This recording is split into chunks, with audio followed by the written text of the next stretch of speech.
this channel. This channel is mainly about connecting startups with those who have really made it, who are up there, whether they've made it or not, at least they are way ahead of the competition of the game, as compared to those who have just conceived the ideas and are trying to see how best they can get things off the ground, get things started. Others too are also struggling in one way or the other. So we're trying to connect the two different sides, those who have done well, those who have been able to solve those challenges and are actually earning lots of revenue, connecting them to those who are now starting and learning along the line. So that's really what this channel is about, or let me say this particular series is about.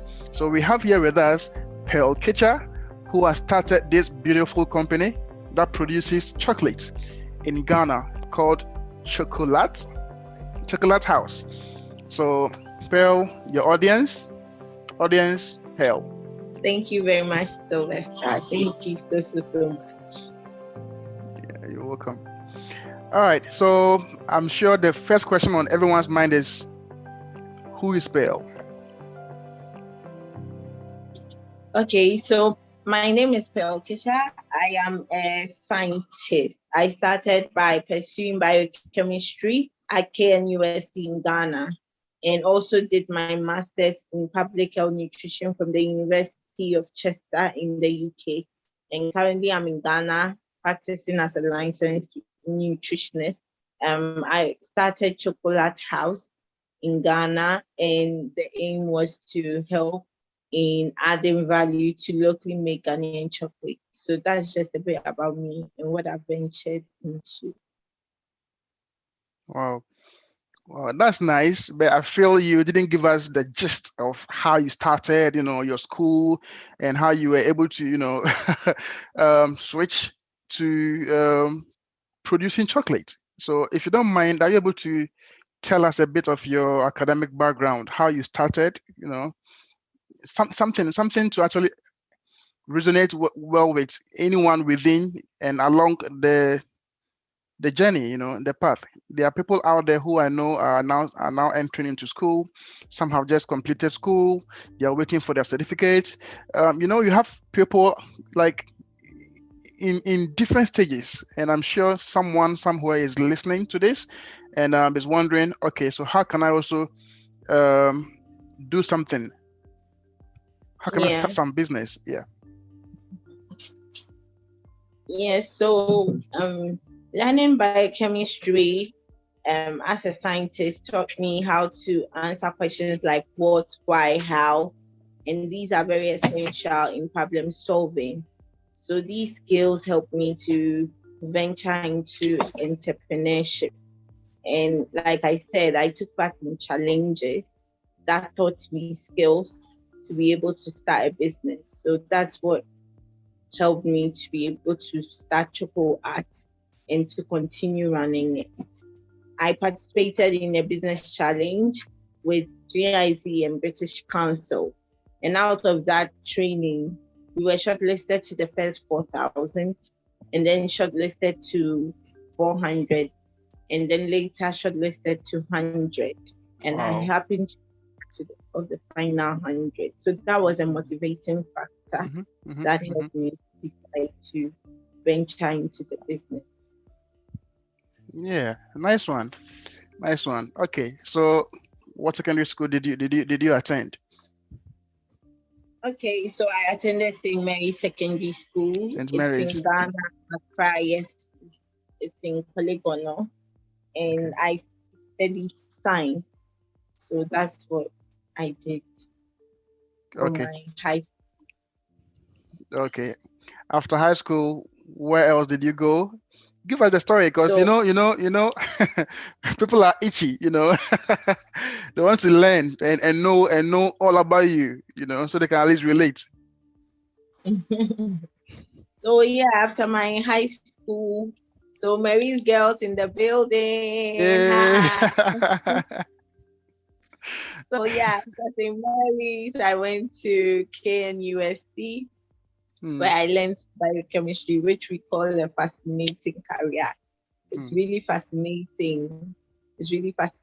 I wanted to do medicine, but I wasn't able to do that, and I did biochemistry, but I loved biochemistry because it helped me to develop that problem solving skills that I keep talking about. And it took me out of my comfort zone because it was a course that, aside the sciences, we still did other courses like French at the university.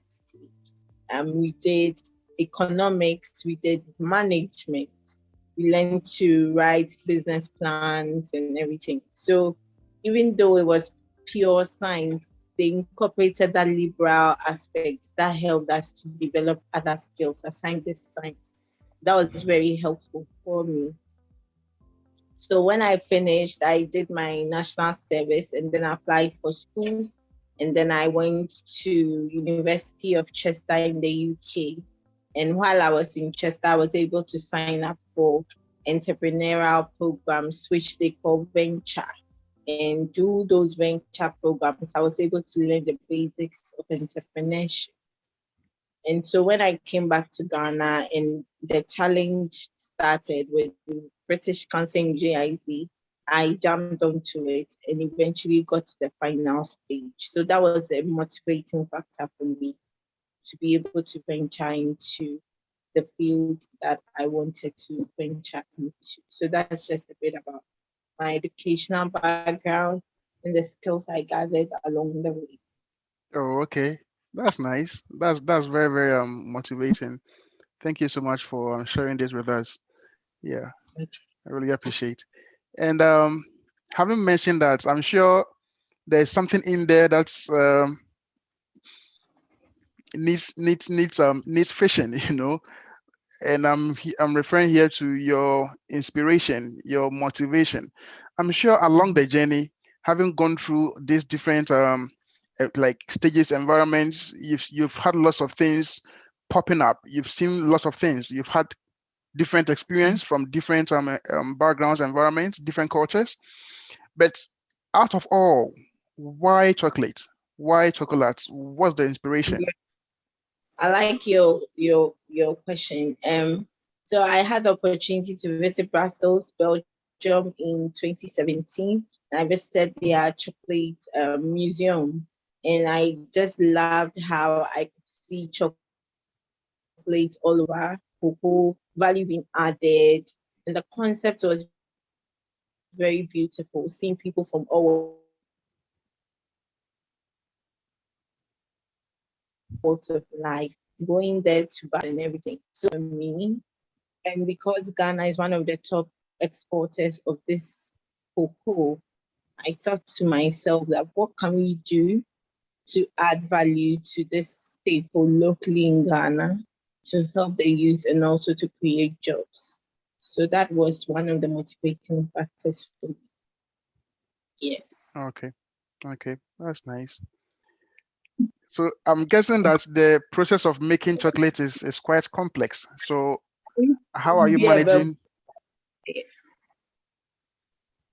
how are you managing the entire process? Is it difficult? Is it complex? What tools are you using and how did you get the tools? yeah, so making chocolate is not too sophisticated, Okay. but it's a bit laborious and technical. And some of the equipment are a bit expensive, but you can Oh, start small. So I started with part of my savings as a student in the university. I just went to the shop, found my machines, and bought them and brought them to Ghana on my way. So that's how it's been. Making chocolate, handmade chocolate, in a small kitchenette lab. It's been fun. You get to add the fruits, the nuts, do the tempering, molding the chocolate into different shapes and sizes, and always coming up with new concepts. And that is the fun part for me. So yeah, that's just a bit about the process of making it and the zeal that keeps me going. oh, okay. You mentioned buying your own machines and then bringing them down to Ghana. I'm sure some are out there thinking, okay, that's it for me. So that means if I'm not able to bring machines down to Ghana, I can't even do stuff. But how did you manage that side of things? Because some are thinking it's difficult and they won't even venture because they assume that it is a complex process to actually ship things from outside wherever down to Ghana. Come to even think of, yeah, the money involved and all of that. How did you manage getting your tools down to Ghana to start? Okay, so at the time I was just a student, finished school, fresh graduate. So I just bought the things and I paid extra luggage and I brought the things here. They weren't so sophisticated, but they were quite heavy. So I had to pay extra luggage to get them here. And I think going forward, it's been more of dealing with these logistic companies who help you to move your items from one location to the other. So I think that's how it's been. And if anyone is considering that, then we can talk more. But it's very simple to do. You find what you want to buy, then you find the logistic company that can help you get it from one location to where you are. So that's just about it. Okay. Okay, thank you for that insight. And viewers, if you're watching this, there's going to be another video that gives more detail on handling shipping, whether you are exporting or whether you are importing as a startup, and how to deal with some of the challenges in there. So please don't forget to subscribe, click on the like button, and then share the channel with your network. Also, don't forget to please go onto ChocolArt's social media handles and then like and follow for discounts, promotions. Yeah, let me just keep the surprise until the end of this video. All right. Yeah, Okay. I think so. All right. So you've mentioned how you manage your startup capital, a bit of that, but is there anything else you feel that we should know as to how you managed your overall startup capital since the beginning till this very stage? Okay, so basically, like I said, I initially started with my personal savings, which I used to buy the tools, the equipment that I needed to take off. Because, as I always say, nobody knows your idea that you have in mind until you show what you have in mind. So I had to buy the machines and start to be able to prove to people that this is the concept I have in mind and this is what I want to do. So I started with my savings and then eventually signed up for the GIZ British Council program, which we got funding of 3,000 Ghana cedis at the time, which was almost like $500 at the time. So that also helped to secure some of the molds for the production. Going forward, we usually find some of these programs and we sign up for them. There are a number of them: start and improve your business, expansion. Okay, so viewers, as Pearl mentioned, there are quite a number of outfits out there who solely focus on helping startups find their feet in the entrepreneurial environment. So as to whether you are at the idea stage, as to whether you are at the team formation stage, as to whether you are now going to market, you are now looking at your initial revenue, whether you've already had some initial revenue and you're looking at scaling, you're looking at partnering, you are looking for some incubator to actually join. We have such contents.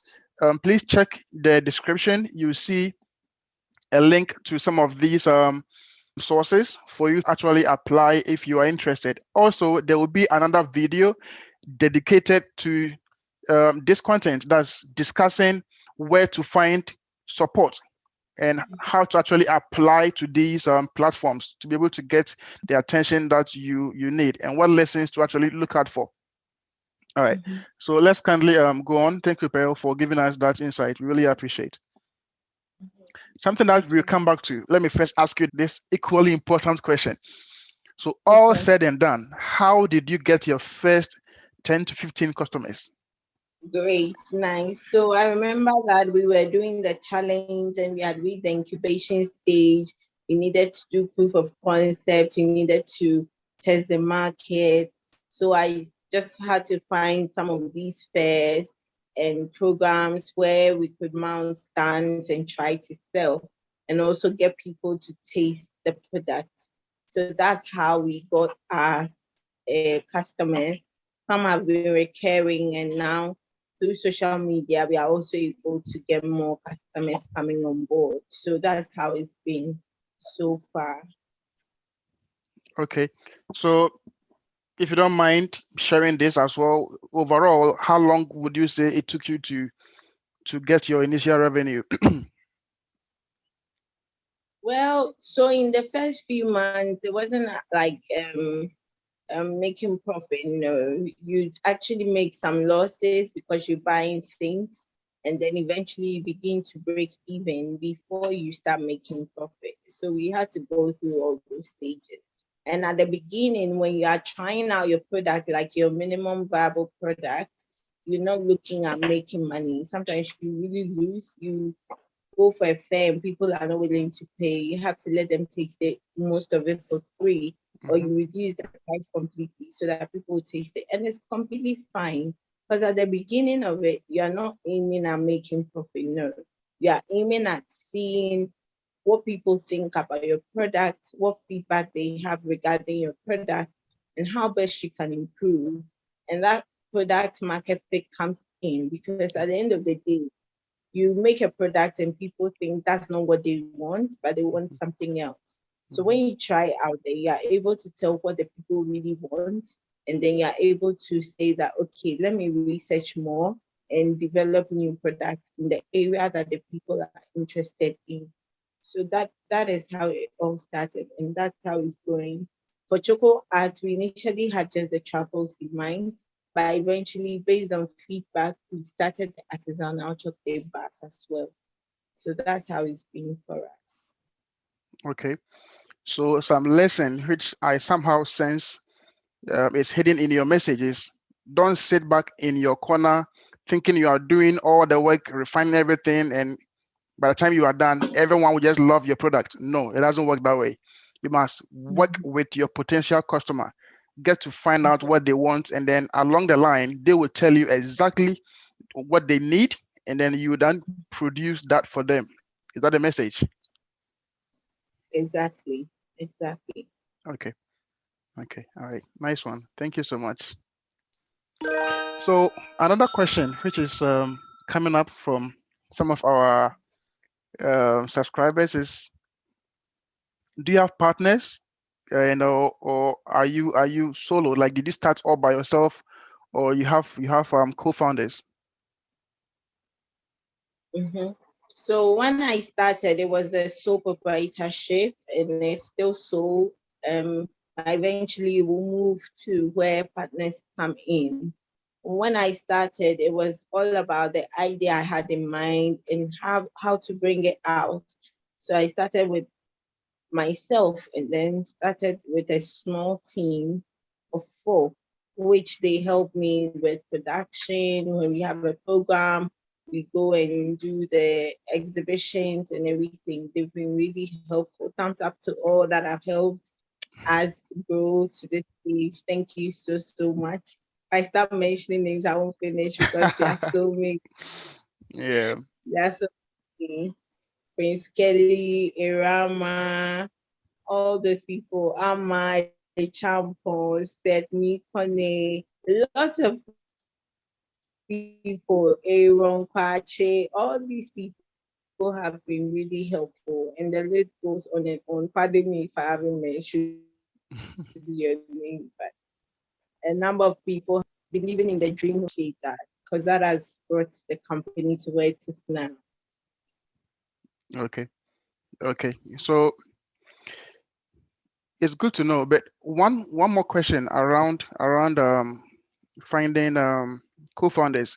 So was the initial plan for you to start all by yourself, or you had plans of working with people, and what informed you going ahead solo and getting people along?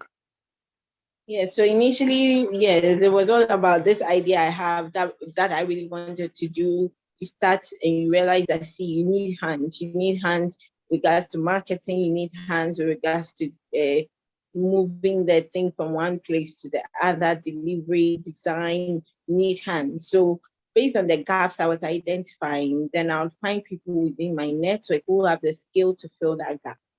So that's how I went about it. And I feel it's easier when you use people in your network because they believe or they have seen what you're doing. They believe in the dream. So it's easier to get them on board before thinking about even doing a generic flyer to try to source for skill. So that's the approach I used, and that has really been helpful to me. So whenever I need any skill to fill a gap within my business, I look within my network first before I look out externally. Okay. So in effect, what you are saying is when you are a startup and you are looking to employ people to help you on your journey, it is best to first look within your network, which means it is very, very important to be engaging at all levels, to have a strong team, a strong network of people who support your vision and who believe in what you are doing.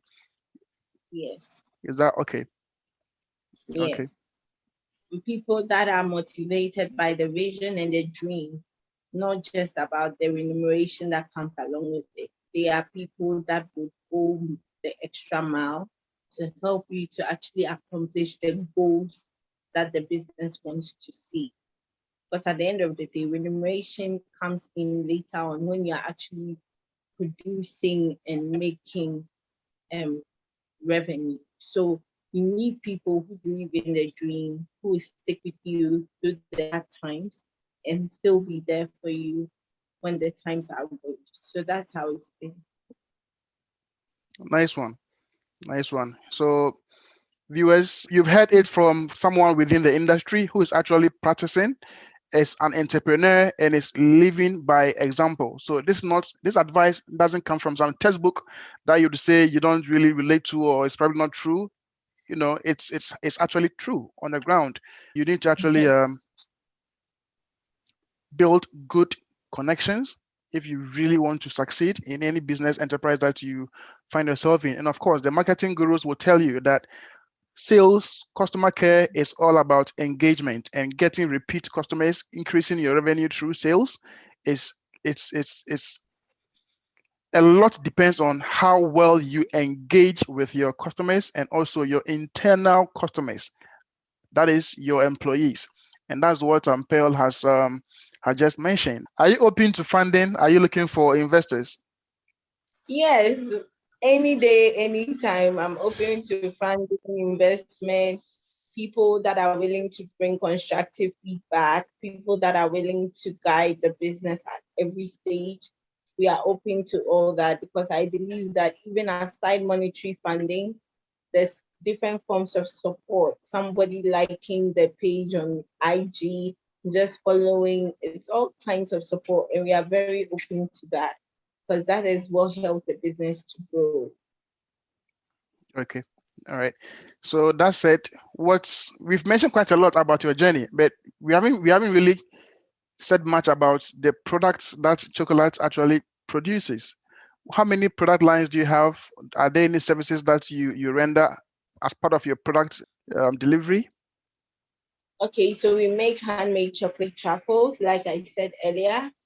And these are small pieces of chocolate, which sometimes you can do them custom made based on the preference of our clientele. Then we do the artisanal chocolate bars that have meat, nuts, different kinds of varieties. We have them. And then we also do the chocolate fountain. This chocolate fountain is mounted for special occasions. And then sometimes you have some fruits that you can put under there chocolate fountain. So that's how it is, and it's really fun and nice to see it. Okay. All right. That's nice. That's good to know. So that means you are open to event. If anyone is having their corporate events, their wedding anniversary, their new wedding, engagements, birthdays, they can easily contact you for custom made chocolate. Yes. Okay. So please look into the description. You'll find ChocolArt's website address, phone numbers, and then social media handles in there. Please subscribe, give her a call, and then also visit the website for lots of discounts, promotions at any point in time. Okay. Great.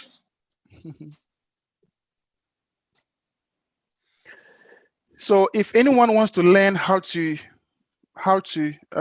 produce chocolates, say an institution wants to add your services or wants to solicit your services as part of its culture and art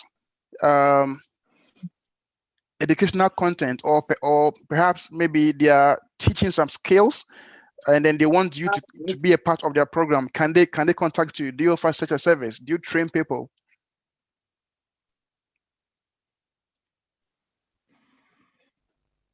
Yes. So yes, we are open to training people, both one-on-one and also in groups. Because we believe that just like Papa pulpit stream, meaning that wisdom or knowledge is not in only one person's head. We believe that sharing knowledge helps to grow communities and economies. So yes, we are willing to train people in person, virtual, in singles or in groups. We are very open to training people. Okay. Okay. I was about asking how you manage your customers, but I don't know whether it's quite tricky, but if you don't mind throwing some light on that, how are you managing your customers? Because in Ghana, it's more of what we tend to see is well, it's not just Ghana, it's almost everywhere. Startups, they focus on new customers almost all the time. How are you managing your customers? Yeah. Yeah. I think customer service is very key. How you deal with your customer, their first impression about your business is what counts. Does it leave a lasting memory that they always want to run back to, or it leaves a memory that they would never want to go back to? Really, I believe that people will always come to your business based on how they feel from the first instance. So you have to make sure that the first instance will be a memorable one where they would always like to associate with such a brand. And that is how our packaging also comes in because of the kind of market we want to address. We have really invested into coming up with packaging that is very catchy and very attractive to people. And I think it's one of the things that also helps us to maintain our clientele and even grow them from there. Yeah. Come to talk of packaging. I was about asking that. You have this nice, beautiful packaging. How did you manage it?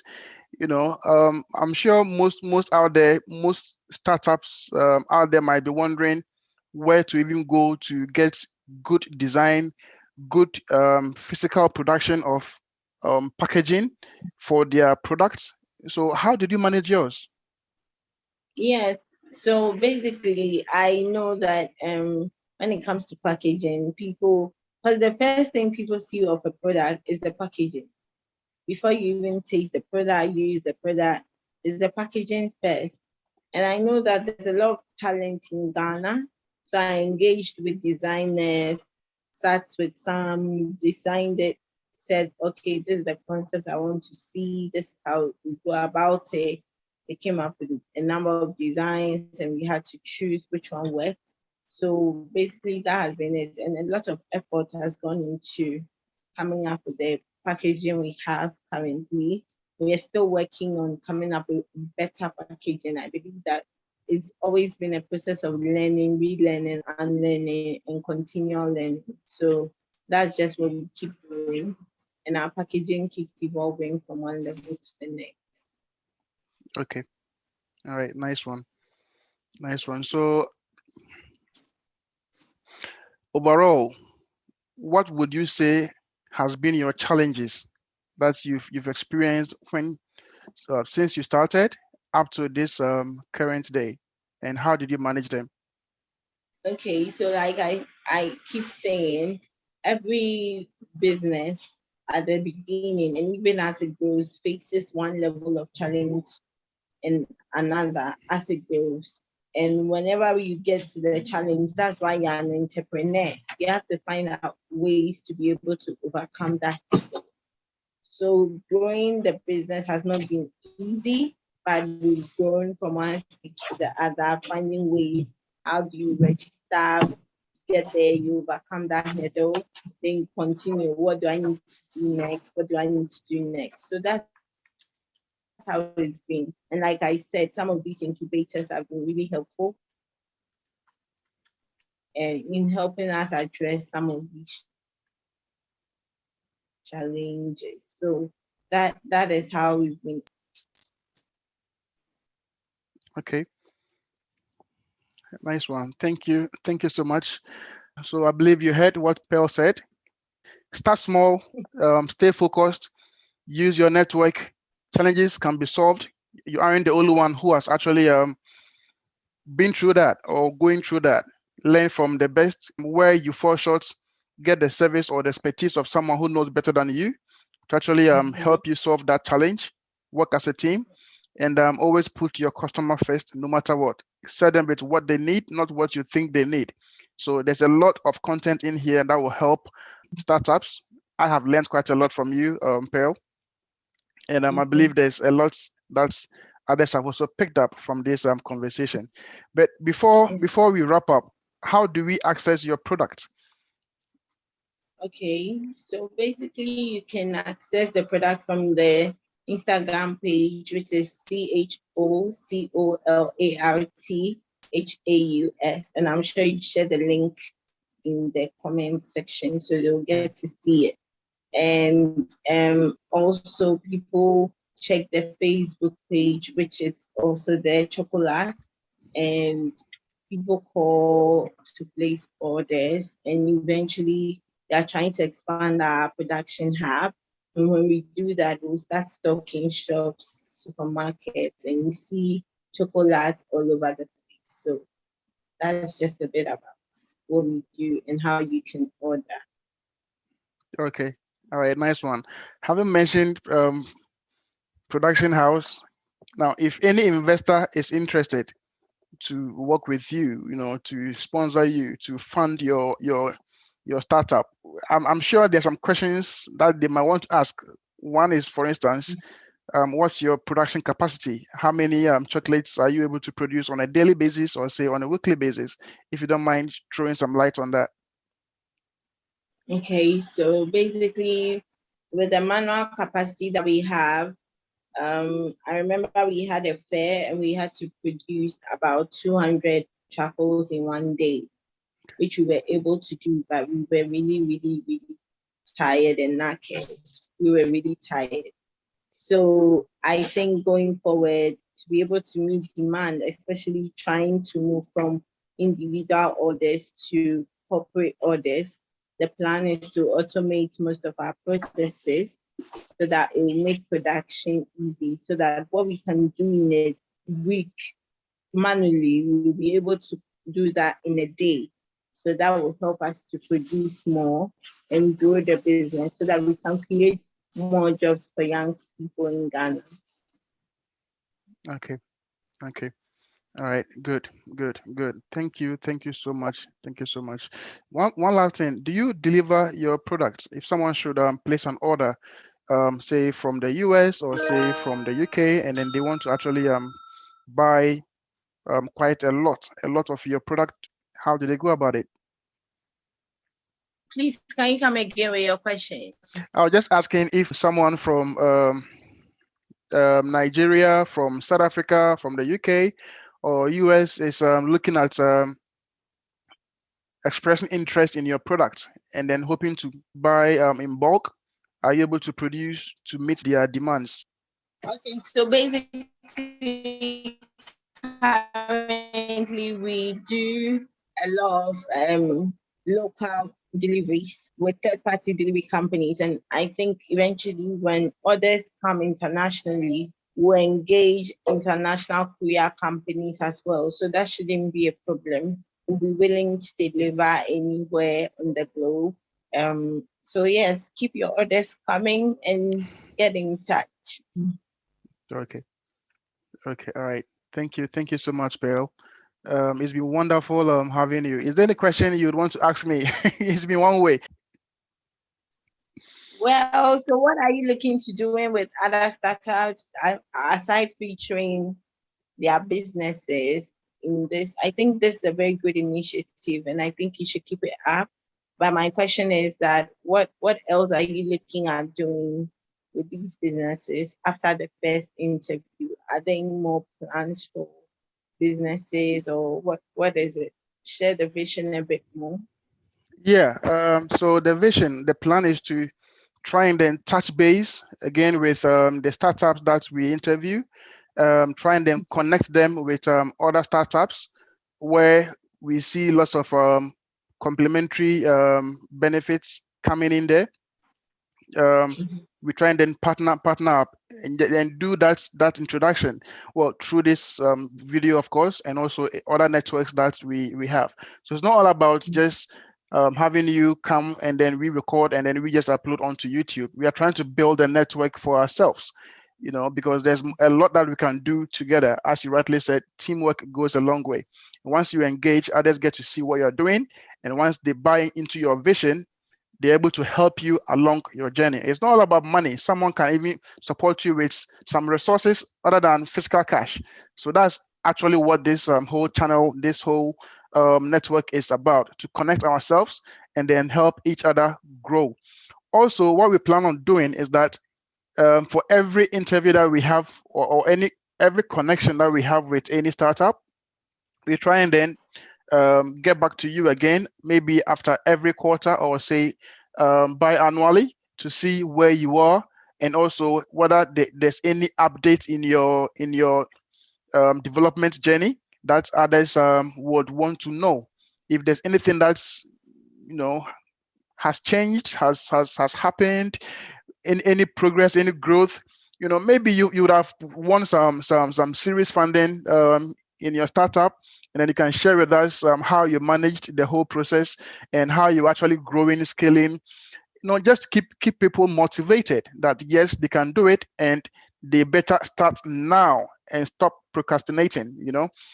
That's the idea behind this channel and this network that we are all starting and then growing. So yeah, that's just a tip of the iceberg. There's a whole lot more. If you check out our website, you see what there is to benefit from this network. Hope I've answered you correctly. Yes, you have. Okay, is there any other question? My son will say, Daddy, talk to me, talk to me. Please, I'm all right. Thank you so much, Pearl. Thank you, everyone. Thank you for being with us all throughout the entire streaming session. If you have any questions, please don't forget to put it in the comment section. Pearl or myself will answer your concerns, queries, and keep you engaged. Also, don't forget to subscribe to the channel and then share with your network. Hit the notification icon. We have some surprise for you. At the end of the month, we will select randomly 20 individuals who would receive samples of these of ChocolArt's delicious chocolates. So you have a taste of what we are actually discussing, and also so that when you go out there in your stores and you see it on the shelves, you know that yes, this is the quality produce prepared by the nutritionist who knows the content and has actually prepared it purposely for you. It's healthy chocolate. Unlike those other ones that are too sugary, that give you diabetes and all of that, this is healthy chocolate prepared by ChocolArt. Chocolate made with art. So please expect it. But first, subscribe, follow her on social media, Instagram, Facebook, LinkedIn, Twitter. All the links are in the description. So please follow her, share with your network, and also comment. Give us your feedback from this interview session on her channel and also via YouTube here, and we will pick that up and then add you to the pool of the randomly selected individuals. Thank you so much for watching. See you soon.